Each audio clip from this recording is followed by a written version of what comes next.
Ayan guys, later rin na nila. Ito inahin. Papasok na naman natin sila sa kanilang kahon. Ayan, niligan natin ng dyaryo. Ayan, inahin natin na. Ayan guys, may dyaryo na. Itong dyaryo na to kinukuha lang natin sa pinagbalutan ng pechay bagyo tsaka cabbage. Ayan, magiging resourceful. Ayan, yung inahin papasok na natin. Ayan, liligan na natin siya. Kukuhanin natin yung 5. Ayan, malalaki. Ayan, ito. Tapos ito. Tapos ito pa. Ayan. Tapos ito. Ayan.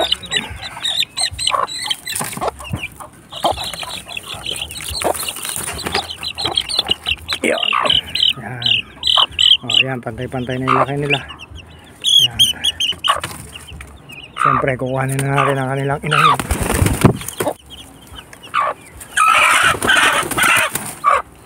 Ayan. Pasok na natin. Inahin. Ayan. Para siyang maglimlim, ay magkulob sa malamig na gabi. Ayan. Kuhanin na natin ito.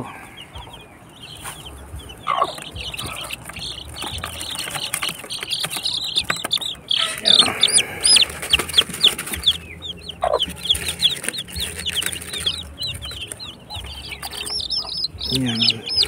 4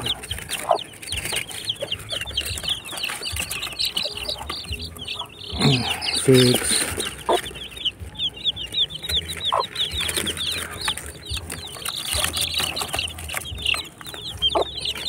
8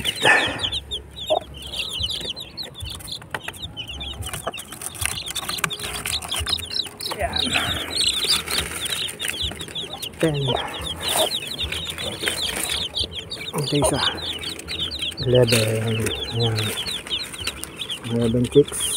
Ayan. Ayan na sila. Hindi sila malamigan. Pang day 3 na nila. Siguro after 1 week pwede na yung diligay sa kwan. Lalo't mainit naman.